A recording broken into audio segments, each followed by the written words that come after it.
Hi, എല്ലാവർക്കും good morning. അപ്പോൾ ഇന്ന് എല്ലാവർക്കും ഒരു നല്ല ദിവസമാവട്ടെ. അതുപോലെ തന്നെ എനിക്കൊരു കാര്യം പറയാനുണ്ടെന്ന് വെച്ച് കഴിഞ്ഞാല്, ഒരുവിധം പേഴ്സണലി വരുന്ന എനിക്ക് മെസ്സേജുകളൊക്കെ ഞാൻ കാണുന്നുണ്ട്, ഞാൻ വായിക്കുന്നുണ്ട്.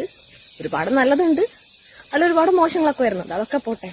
ഇപ്പൊ കൂടുതലും വരുന്ന മെസ്സേജുകൾ പറഞ്ഞാൽ അച്ചുവേച്ചി നല്ല ഫ്രണ്ട്സ് ആവാ, നല്ല കമ്പനി ആവാന്നൊക്കെ പറയുന്ന ഒത്തിരി പേരാണ്. പക്ഷെ ഞാനൊരു കാര്യം പറയട്ടെ, 1-2 വർഷം ഒന്നിച്ച് ജോലി ചെയ്ത് നല്ല സൗഹൃദത്തിലത് പ്രായഭേദം തന്നെ വലിയവരും ചെറിയവരൊക്കെ കൂടിയിട്ട് മിക്സ് ആയിട്ടുള്ള ഒരു കമ്പനിയിൽ ജോലി ചെയ്ത സ്ഥലത്തുനിന്ന് എന്റെ സാഹചര്യം കൊണ്ട് എനിക്ക് അവിടുന്ന് മാറേണ്ടി വന്നു. ദൂരം ബേസിൽ നമുക്ക് അവിടെ പോകാൻ പറ്റാണ്ടായി. എന്നിട്ടും വാട്സപ്പ് ഗ്രൂപ്പുകളിൽ നമ്മളെപ്പോഴും അവരയക്കുന്ന മെസ്സേജിനൊക്കെ പറ്റും പോലൊക്കെ റീപ്ലൈ കൊടുത്ത് ഹാപ്പി, കാരണം അവരുടെ മൈൻഡിൽ നമ്മളിപ്പോഴും ഉണ്ട് എന്നുള്ള ആ ഒരു ലെവലിൽ പോയിക്കൊണ്ടിരുന്നു. അവിടുന്ന് ഒരു സ്റ്റേജ് വന്നപ്പോ അല്ലെങ്കിൽ ഒരു കാര്യം വന്നപ്പോഴാണ് അവരുടെ മൈൻഡിലൊക്കെ ഞാൻ വെറും പുറത്തുള്ള ഒരാളാന്നുള്ള ഒരിത് വന്നത്. അത് കേട്ട അന്ന് മുതൽ ഞാൻ മനസ്സിലാക്കിയ ഒരു കാര്യമുണ്ട്, ഫ്രണ്ട്ഷിപ്പ് എന്നൊന്നും പറയുന്നത് ഒന്നുമല്ല. അതുകൊണ്ട് ചത്ത് സ്നേഹിക്കുന്ന ആരും ഉണ്ടെന്ന് എനിക്ക് തോന്നുന്നില്ല. ആ ഒരു സമയം നമ്മൾ അവൈലബിൾ ആവുന്ന ആ ഒരു സമയം മാത്രമേ അവർക്ക് നമ്മളെയും നമുക്ക് അവരെയും ആവശ്യമുള്ളൂ.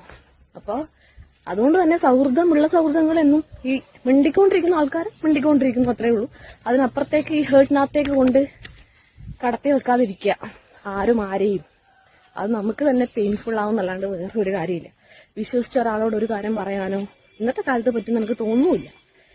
അത്രക്കും നമ്മുടെ സാഹചര്യം, ചിലപ്പോൾ അവര് അങ്ങനെ നമ്മളൊരു പുറത്തുള്ള ഒരാളായി കണ്ടത് ചിലപ്പോ നമ്മളെ സ്റ്റാറ്റസ് കൂടുതലല്ലേ, കൊട്ടാരമൊന്നുമല്ലല്ലോ, അങ്ങനെയൊക്കെ കണ്ടിട്ടാവാം. അല്ലെങ്കിൽ എന്തെങ്കിലുമൊക്കെ നെഗറ്റീവ് ഉണ്ടാവും നമ്മളില്, അതുകൊണ്ടാവാം. അപ്പൊ അത്ര വരെയുള്ള കൂട്ടില് ചിലപ്പോ ഞാൻ അന്നും അത് അറിഞ്ഞില്ലായിരുന്നെങ്കിൽ വെറും പൊട്ടിയായി പിന്നെയും ആ ഗ്രൂപ്പുകളിൽ തുടർന്ന് അവരയക്കുന്ന മെസ്സേജൊക്കെ ചിലപ്പോ ഞാൻ ചില കാര്യങ്ങളൊക്കെ പറഞ്ഞേനെ, കമന്ററി ആയിട്ടൊക്കെ പറയും.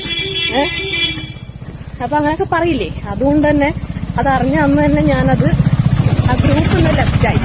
അതായിരിക്കും ഞാൻ അവരോട് കാണിക്കുന്ന ഒരു ഇതെന്ന് പറയുന്നത്. കാരണം പിന്നെയും അവിടെ തുടർന്നുകൊണ്ടിരിക്കുന്നതിൽ കാര്യമില്ല. അപ്പൊ അതുകൊണ്ട് എനിക്ക് ഇനിയുള്ള ആൾക്കാരോട് പറയാനുള്ളത്, നിങ്ങൾ എന്നെ നല്ലപോലെ സപ്പോർട്ട് ചെയ്യുന്നുണ്ട്, സ്നേഹമുണ്ട് എല്ലാവരോടും. അപ്പോൾ ഇനി മുമ്പോട്ട് ഇതുപോലെ നല്ല രീതിയിൽ സപ്പോർട്ട് ചെയ്യുക. ആരോടും വെറുപ്പോ കാര്യങ്ങളോ ഒന്നുമില്ല. ഈ ഒരു സൗഹൃദം, ഈ സംസാരിക്കുന്നത് മാത്രമേ എനിക്ക് എല്ലാവർക്കും കൊടുക്കാൻ പറ്റുള്ളൂ. Tata, bye bye.